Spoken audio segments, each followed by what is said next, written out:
پھر سنیے، سورۃ المائدہ ہے، آیت نمبر 35 ہے، چھٹا پارہ۔ فرمایا اے ایمان والو اللہ سے ڈرو، ایک بات اس کے رستے میں وسیلہ تلاش کرو، دو باتیں۔ پھر تیسرے نمبر پہ ارشاد فرمایا اب جد و جہد کرو، اب کوشش کرو اللہ کے رستے میں۔ ہوگا کیا کہ اللہ تمہیں کامیابی عطا فرمائے گا، تم فلاح پا جاؤ گے۔ وسیلہ اللہ تبارک و تعالی کے قرب کو حاصل کرنے کے ذریعے کے نام کو کہتے ہیں۔ ایسی چیز جو اللہ کے قریب کر دے، اللہ کی رحمت کے قریب کر دے، اسے وسیلہ کہا جاتا ہے۔ ہر نیک عمل اللہ کے رستے میں وسیلہ ہے۔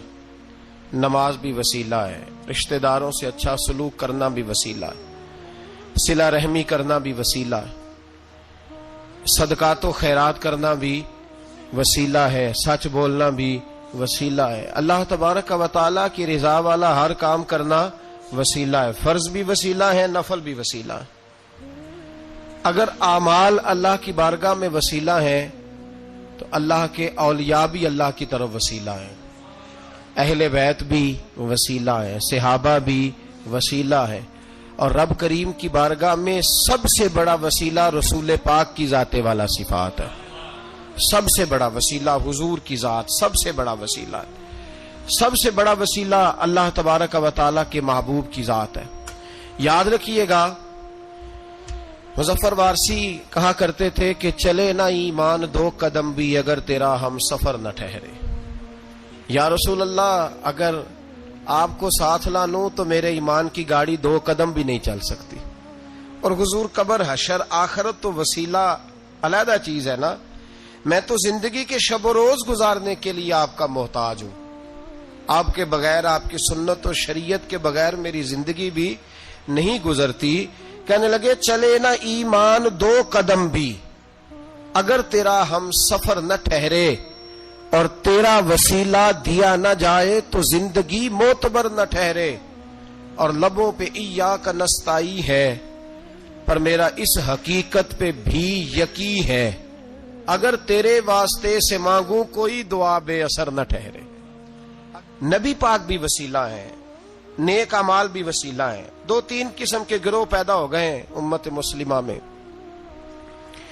یہ وابتغوا الیہ الوسیلہ کے تحت شاہ ولی اللہ صاحب محدث دہلوی رحمۃ اللہ تعالی علیہ، جو امت مسلمہ کے متفقہ امام ہیں، تمام مسالک جن کا احترام کرتے ہیں، شاہ ولی اللہ صاحب نے لکھا ہے کہ وابتغوا الیہ الوسیلہ سے مراد یہ ہے کہ اللہ فرماتا ہے اکیلے نہ آ جانا، کسی مرشد کامل کا دامن تھام کے آنا۔ ایسے اکیلا نہ آ جانا کہ تیرا کوئی وارث ہی نہ ہو، کسی کا دامن تھام۔ اب دو تین جماعتیں پیدا ہو گئیں، ایک سرے سے قائل ہی نہیں وسیلے کے۔ وہ کہتے ہیں جی نماز کا وسیلہ دے لو، روزے کا وسیلہ دے لو، حج کا وسیلہ دے لو، نبی پاک کا نہ دینا۔ وہ خدا کے بندو، نماز کا وسیلہ دینا درست ہے، میں نے شروع میں کہا کہ یہ بھی وسیلہ ہے، لیکن نماز پتہ نہیں قبول ہے کہ نہیں قبول۔ روزے کا وسیلہ دینا درست ہے، پر پتہ نہیں وہ قبول ہے کہ نہیں۔ حج کا وسیلہ دینا حرج نہیں، دینا چاہیے، لیکن پتہ نہیں ہمارے حج ٹوٹے پھوٹے ہیں، قبول ہیں کہ اس رسول کا وسیلہ کیوں نہ دیں جو ہر حال میں اللہ کی بارگاہ میں قبول ہی ہے، ہر حال میں اللہ کی بارگاہ میں۔ بلکہ اعلیٰ حضرت فرماتے ہیں باخدا خدا کا یہی ہے در، نہیں اور کوئی مفر مکر، جو وہاں سے ہو یہیں آ کے ہو، جو یہاں نہیں تو وہاں نہیں۔ تو یاد رکھیے گا نبی پاک کا وسیلہ سب سے معتبر وسیلہ ہے۔ اس نے کہا ہے اللہ تجھے پتا ہے میں نے کئی لوگ مزدوری پہ رکھے ہوئے ہیں، ایک شخص مزدوری کرتا تھا تو کچھ کلو کچھ سیر چاول، کچھ چاول اس کی مزدوری بنے۔ مثال دے کے سمجھاتا ہوں، 10,000 کے چاول اس کی مزدوری بن گئے۔ میں نے اس کو کہا مزدوری لے لے تو وہ ناراض ہو کے چلا گیا ناراض ہو کے، لیکن اے اللہ میں نے اس کا مال کھایا نہیں، میں نے مزدور کا حق رکھا نہیں، اے اللہ میں نے 10,000 علیحدہ کر دیا، وہ چاولوں کی قیمت میں نے علیحدہ کر دی۔ جب میں کاروبار کرتا تو میں نے اس کا پیسہ انویسٹ کر لیا، پھر اس پیسے سے میں کماتا رہا۔ ایک وقت آیا کہ زمانے بیت گئے، وہ 10,000 10 لاکھ یا جو سمجھ لیں 10 کروڑ ہو گیا، کئی گائیں، کئی اونٹ، کئی پلاٹ آ گئے۔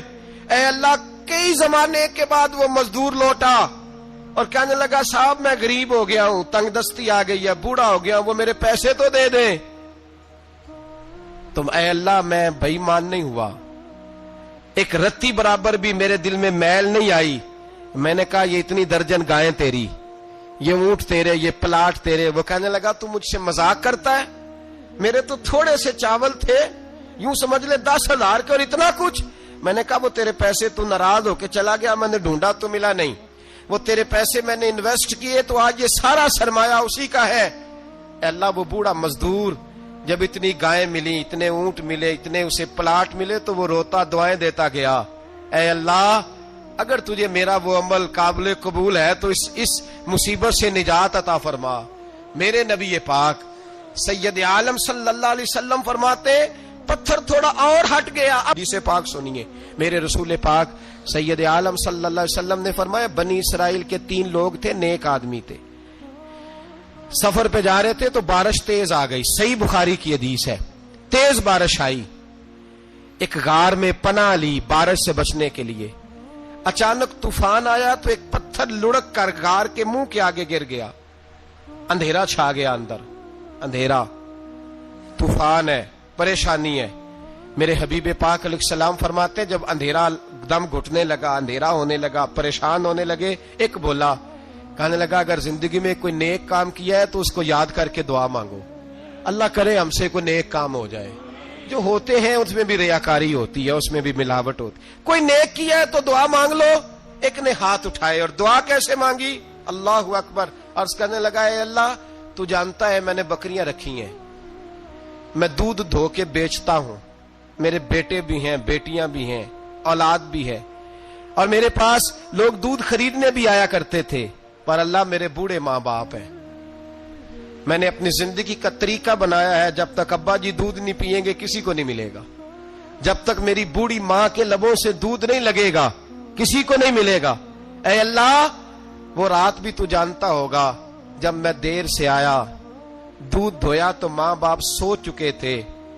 عرش کے مالک تو بھولا نہیں کرتا, تو بھولنے سے پاک ہے. میرے رب میں دودھ کا پیالہ لے کے ساری رات کھڑا رہا ماں باپ کے سرانے, نہ میں نے دودھ بیچا نہ میں نے بچوں کو دیا. آدھی رات کے بعد ان کی آنکھ کھلی, انہوں نے دودھ پیا. اے اللہ میری اماں بھی مجھ سے بڑی راضی ہوئی, میرا باپ بھی بڑا راضی ہوا. مالک اگر وہ عمل واقعی تجھے قبول ہے تو اس مصیبت سے نجات دے دے. میرے نبی پاک علیہ السلام فرماتے اس نے یہ وسیلہ دے کے دعا مانگی تو اللہ نے پتھر سرکا دیا. پہلے روشنی نہیں آ رہی تھی, اب روشنی آنی شروع ہو گئی. پتہ چلا جو زندگی میں روشنی چاہتا ہے وہ ماں باپ کی نوکری کرے, جو زندگی میں روشنی چاہتا ہے وہ ماں باپ کی بلے شاہ تو آسمانی اڈدیاں پھڑنا ہے, اور جڑا گھر بیٹھا انہوں پھڑیا ہی نہیں. عمل کا وسیلہ دے کے او بھائی کوئی عمل بچا کے رکھ, کچھ کر لے, کچھ زندگی میں اکٹھا کر لے. کوئی تو ایسا عمل ہو جب قیامت آئے تو مصیبت سے بچ سکے, تو قبر میں مصیبت سے بچ سکے, تو دنیا میں مصیبت سے بچ سکے. میرے رسول پاک سید عالم صلی اللہ علیہ وسلم فرماتے تیسرا بولا, کہنے لگا اے اللہ تو جانتا ہے میں جوان, میں رانا, میں حسین, مجھے عورتیں دعوت دیتی تھی, اپنی طرف مائل کرتی تھیں, لیکن میں کسی پر نہ دیکھتا. بس ایک چچا کی بیٹی پہ میں عاشق ہو گیا, اس کے میں قریب جانے لگا, بلانے لگا.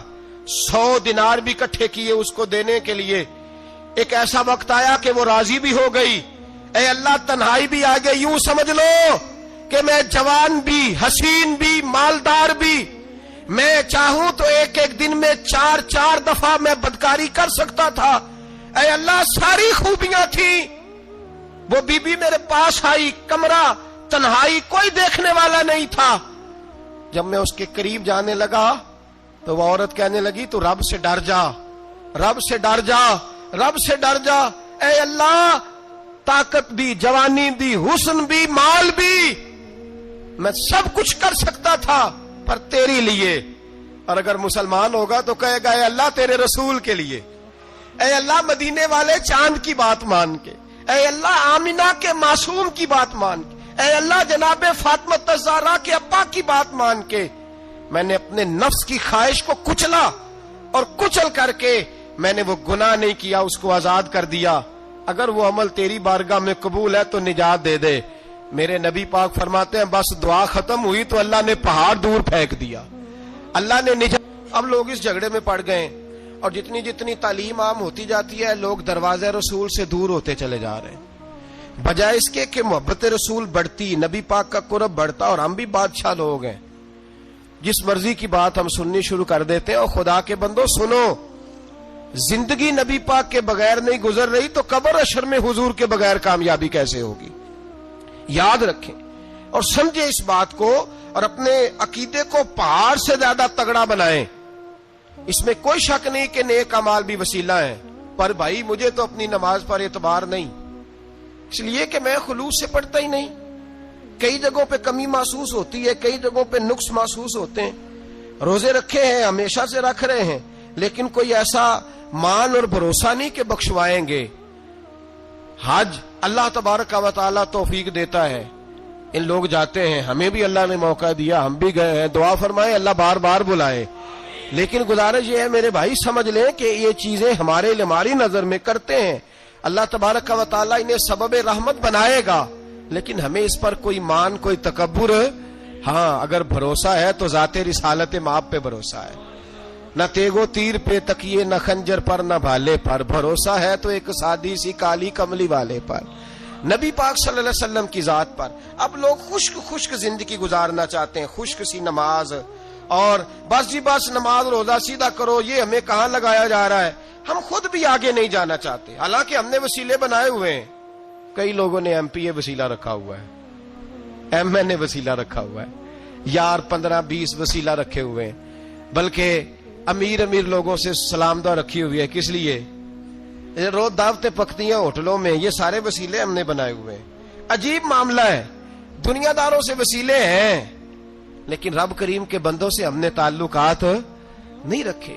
مزارات پہ جانا، اولیاء کی بارگاہ میں جانا، رب کریم کے بندوں سے پیار کرنا، صحابہ سے محبت کرنا، اہل بیت سے پیار کرنا، نبی پاک پہ درود پڑھنا، دنیا داری کا ہمیں پتہ ہے ہم نے کیسے بیچ میں سے بچ کے نکلنا ہے، ہمیں کس چیز کی حاجت ہے، دعوت پہ بلانا ہے تو کس کس کو چھانٹی کر کے بلانا، یہ سارا ہمیں پتہ ہے۔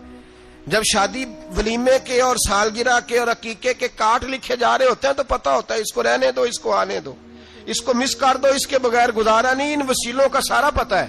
اللہ رسول کے وسیلے کی بات آتی ہے تو ہم بھی فتویٰ پوچھنے چلے جاتے ہیں، ہم بھی تفصیلات پوچھتے ہیں، ادھر ادھر نہ جا، یاد رکھ بغیر مصطفیٰ کے تیرا کوئی کام نہیں چل سکتا، بغیر نبی پاک کے تیری زندگی گزر سکتی سوال ہی نہیں پیدا ہوتا۔ یہ وسیلہ ضائع نہ کر بیٹھنا، ایسے کسی کی بات میں نہ آ جانا، یہ ایمان ہے، یہ ایقان ہے، یہ لذت ہے، یہ حسن ہے، یہ سرمایہ ہے، کسی جگہ اس میں کوتاہی نہ کر لینا، ایک ذرہ برابر تیرے دل میں نقص نہ واقع ہو جائے۔ یاد رکھنا نیک اعمال بھی وسیلہ ہے، اللہ کرے کہ ہمارے عمل ایسے ہوں کہ اللہ کی بارگاہ میں قبول کیے جائیں، اللہ کرے کہ ہمارے عمل ایسے اعمال کا وسیلہ دینا 100% جائز ہے، اس میں کوئی گنجائش نہیں۔ ترمذی شریف، ابن ماجہ، دیگر تمام کتب میں امام احمد نے اپنی مسند میں نقل کیا، حضرت عثمان ابن حنیف کہتے ہیں میں نبی پاک کے پاس بیٹھا تھا تو ایک نابینا صحابی آئے، عرض کرنے لگے یا رسول اللہ صلی اللہ علیہ وسلم میں نابینا ہوں، میرے لیے دعا کریں، اللہ مجھے آنکھیں عطا فرمائے، دعا کریں۔ اب حضور نے پتہ کیا کہا؟ نبی پاک نے فرمایا دو باتیں، یا تو صبر کر لے یا میں دعا کر دیتا ہوں، صبر کرے گا تو اللہ جنت دے گا، یا تو صبر کر لے یا میں۔ صحابی بڑے پیارے تھے، کہنے لگے یا رسول اللہ جنت تو اللہ اپنے فضل سے دے گا ہی، میں نے نہیں صبر کرنا، مجھے آنکھیں چاہیے، اور پھر یہاں آ کے صبر کروں، عین خزانے کے پاس جا کے صبر کروں، حضور میں نہیں صبر کرتا، اب دعا کریں۔ نبی پاک نے دعا سکھائی، فرمایا 2 نفل پڑھ جا کے اور 2 نفل پڑھ کے میرے وسیلے سے دعا کر۔ کیا کر؟ اللہ سے کہہ کہ اللہ میں تیرے پاس تیرے رسول کا وسیلہ لے کے آیا ہوں، اور پھر کہنا یا محمد انی توجہت الیک، کہنا ہے محمد صلی اللہ علیہ وسلم میں آپ کے وسیلے سے اللہ کی بارگاہ میں حاضر ہوں، اور پھر اللہ سے کہنا کہ اے اللہ تو اپنے نبی کی سفارش میرے حق میں قبول فرما۔ کون سکھا رہا ہے؟ بولیے کس کو؟ بولیے۔ کہا جا میرے وسیلے سے جا کے دعا کر۔ حضرت عثمان کہتے ہیں وہ چلے گئے، 2 نفل پڑھے، حضور کے وسیلے سے دعا مانگی، فرماتے ہیں وہ چلے گئے پر ہم کوئی نہیں گئے. آپ کیوں نہیں گئے؟ تو صحابہ کا نظریہ بتاتا ہے کہ وہ گئے اس لیے نہیں کہ ہم حضور کا معجزہ دیکھ کے ہی جائیں گے. کہتے ہم گئے نہیں. تھوڑی دیر گزری تو وہ صحابی جو اندھے گئے تھے جب واپس آئے ہیں تو اللہ نے انہیں آنکھیں عطا فرما دی. گئے تھے تو نابینا تھے, آئے تو بینا ہے. میرے نبی پاک صلی اللہ علیہ وسلم کا توسل حضور کا وسیلہ خود حضور نے سکھایا ہے, خود نبی پاک نے. اور صحابہ کرام علیہم رضوان اس مزاج پر پورے عامل تھے. حضرت عمر فاروق صحابہ میں ایک دانشور شخصیت کا نام ہے. علم کے لحاظ سے, عمل کے لحاظ سے, بصیرت کے لحاظ سے, تقوی کے لحاظ سے ایک بڑی انفرادی اور منفرد شخصیت ہے. حضرت عمر کے زمانے میں قحط پڑ گیا, بارش نہیں ہوتی, حالات بڑے دگرگوں ہیں, پریشانی ہے. لوگ سیدنا فاروق اعظم سے پوچھتے ہیں حضور اب کیا بنے گا؟ جو میں نے پہلے حدیث آپ کی خدمت میں عرض کی وہ ترمذی اور ابن ماجہ سے. اب جو حضرت عمر کی روایت عرض کر رہا ہوں یہ صحیح بخاری میں موجود ہے. حضرت عمر فاروق رضی اللہ تعالیٰ عنہ کا زمانہ مبارکہ, قلت آ گئی, قحط آ گیا, بارش شدید ہے, صحابہ پریشان ہے. جناب عمر فاروق رضی اللہ تعالیٰ عنہ سے کہتے ہیں حضور کرنا کیا ہے؟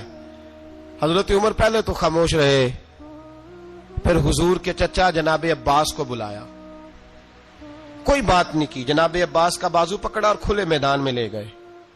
حضرت عمر دعا کرتے ہیں اور پوری امت کو دعا کا طریقہ بتلاتے ہیں. حضرت عمر کہتے ہیں اگر قبول کرانی ہے تو یہ طریقہ اختیار کرو, اگر اللہ کی بارگاہ میں دعاؤں کو مستجاب کرانا ہے تو یہ رنگ ہے جو امت مسلمہ کو میں سکھا رہا ہوں. حضرت عمر نے جناب سیدنا عباس رضی اللہ تعالیٰ عنہ کو کھڑا کیا سامنے اور دعا فرمائی, اللہم انا نتوسل الیک بنبیک, اے اللہ ہم تیری بارگاہ میں تیرے نبی کے وسیلے سے دعا کرتے ہیں, فتسقینا, ہمیں بارش عطا فرما. ہمیں کس کے وسیلے سے؟ حضور. اور پھر کہا اللہم انا نتوسلک بام نبیک, اے اللہ ہم نے اپنے نبی کے چچا کے وسیلے سے بارش عطا فرما. اے اللہ ہمیں اپنے رسول کے چچا کے وسیلے سے, حضرت عباس کے وسیلے سے بارش دے. صحابہ کہتے ہیں جب ہم گئے تھے دعا مانگنے تو خشک سالی تھی, اور جب گھروں کو آ رہے تھے تو ہمارے کپڑے بارش سے بھیگ چکے تھے. اللہ نے بارش عطا کس کے وسیلے؟ سنیے اور غور کیجئے. حضرت مولا علی شیر خدا رضی اللہ, ان کی اماں نے نا حضور سے بڑا پیار کیا. حضرت ابو طالب کے گھر میں نبی پاک نے پرورش پائی. ان کی والدہ حضرت علی کی والدہ جناب فاطمہ بنت اسد حضور سے بڑا پیار کرتی. صحابہ کہتے ہیں اس دن حضور بڑا روئے جس دن حضرت فاطمہ نے مدینے میں انتقال فرمایا. فاطمہ بنت اسد جناب علی کی والدہ فرماتے ہیں جب خبر ملی کہ حضرت علی کی والدہ وصال کر گئی تو حضور رونے لگے. فرمایا وہ علی کی نہیں, وہ تو میری ماں تھی, میری اماں تھی. امام ابو نعیم نے لکھا ہے, کہتے ہیں حضور نے فرمایا جب میری اماں کو غسل دینے لگو نا, کفن پہنانے سے پہلے مجھ سے پوچھ لینا. صحابہ کہتے ہیں کفن دینے سے پہلے عورتیں آئیں, حضور کیا کرنا ہے؟ نبی پاک اندر گئے, جو قمیض پہنی ہوئی تھی وہ اتار کے دی. فرمایا چٹے رنگ کا سفید رنگ کا کفن نہ دینا, میرا کرتا پہناؤ میری اماں کو. حضور نے کفن دیا. حضرت ابو ذر غفاری فرماتے ہیں جب جنازہ پڑھ لیا نا تو نبی پاک فرمانے لگے قبر صحیح بنائی ہے تم نے؟ حضور صحیح بنائی ہے. فرمایا نہیں لگتا نہیں. فرماتے ہیں یہ کہتے کہتے میرے نبی قبر میں اتر گئے, میری آنکھیں برس پڑی. میں نے کہا علی کی اماں رب تجھ سے کیا حساب لے گا, ساری رحمتیں تو پہلی تیری قبر میں آ گئی. عشق سرکار کی ایک شمع جلا لو دل میں, بعد مرنے کے قبر میں بھی اجالا ہوگا. نبی پاک قبر میں لیٹے پھر بیٹھے, فرمایا صحیح ہے قبر. پھر میرے نبی پاک نے دفن کیا ان کو. پھر دیر تک دعا کرتے رہے اور رو کے فرمانے لگے اے اللہ اپنے نبیوں کے وسیلے سے اور میرے وسیلے سے میری اماں کی قبر روشن کر دے. حضرت ابو ذر فرماتے ہیں کسی کا دل نہیں کرتا اس کی ماں مرے, آج میرا دل کرتا تھا کاش میری مر جاتی, یہ فضیلت میری اماں کو نصیب ہوتی. سیدنا ابو ذر فرماتے جب حضور رخصت ہونے لگے تو میں قریب گیا, میں نے کہا حبیبہ ذرا یہ رنگ مجھے بھی سمجھائیں. تو حضور نے فرمایا میں نے اپنا کرتا اس لیے پہنایا ہے کہ جب میرا کرتا فاطمہ بنت اسد کو پہنایا جائے گا تو اس کے توسل سے اللہ انہیں جنت کا جوڑا عطا فرمائے گا. اور قبر میں اس لیے اترا ہوں کہ جب میں قبر میں اترا ہوں تو اب میری اماں کی قبر تنگ نہیں ہوگی، بلکہ اللہ میری برکت سے کشادگی عطا فرما دے گا۔ پسے مردن فرشتوں نے جو تلاشی لی تو کیا نکلا، فقط ایک دل کے گوشے سے خیال مصطفیٰ نکلا۔ اور میاں صاحب تو تڑپ اٹھے، کہنے لگے قبر میری تے میرے پیرا، جے کر پاویں پھیرا قبر میری تے۔ چلو زندگی میں بھی دعا رہی، زندگی میں بھی دعا رہی کہ تو آئے، میں کو جیتے میرا دل بر سونا، کیوں کر اس نو بھاواں او ویڑے میرے وڑدا ناہی، میں پئی لکھ وسیلے پاواں۔ میں نے زندگی میں بھی کہا وہ نہیں آیا، کی سی جے درد بن کے آ جاندو، وہ نہیں آیا۔ میاں صاحب کہتے ہیں میری قبر میں بھی یہ دعا رہی، قبر میری تے میرے اب پیرا، جے کر پاویں پھیرا قبر میری تے میرے اب پیرا، جے کر پاویں پھیرا قبر دے وچوں ہڈیاں اٹھ کے مجرا کر سن تیرا۔ تو آ تو صحیح، میرے رسول پاک سید عالم صلی اللہ علیہ وسلم خود قبر میں لیٹ گئے۔ او بھائی یہ وسیلہ اتنا پیارا، یہ وسیلہ حضرت ابو ذر فرماتے دل کرتا تھا یہاں میری اماں ہوتی، اتنی کرم نوازیاں، اتنی بندہ نوازیاں، اتنی رحمتیں۔ حضور نے خود حضرت زینب نبی پاک کی صاحبزادی بڑی بیٹی کا وصال ہوا، حضور اس دن بھی بڑا روئے اور فرمایا جب میری بیٹی کو غسل دے لو تو پہلے مجھے بتانا، کفن نہ دینا۔ صحابہ کہتے ہیں حاضر ہوئے، یا رسول اللہ بی بی صاحبہ کو غسل دے لیا، کیا کرنا ہے؟ تو حضور نے اس دن بھی کرتا اتار کے دیا، فرمایا میری قمیض میں میری۔ او بھائی یہ وسیلہ نہیں، یہ تجھے وسیلہ۔ ایک صحابی حضرت ابو معذورہ، شریعت میں کندھے تک بال رکھنا جائز ہے، اس صحابی کے اتنے لمبے بال تھے کہ جب وہ بیٹھتے تھے تو نیچے دب جاتے تھے۔ لوگوں نے منع کیا کٹواتا کیوں نہیں؟ فرمانے لگے نہیں کٹوانے۔ کہا کیوں؟ فرمانے لگے قبر میں لے کے جانے، قبر میں۔ کہا کیوں؟ فرمایا ان بالوں پہ ایک دفعہ نبی پاک نے ہاتھ رکھا تھا، حضور نے دست مبارک رکھا تھا، میں ساتھ للہد میں عشق رخ شاہ کا داغ لے کے چلے، ہم نے اندھیری رات سنی تھی چرا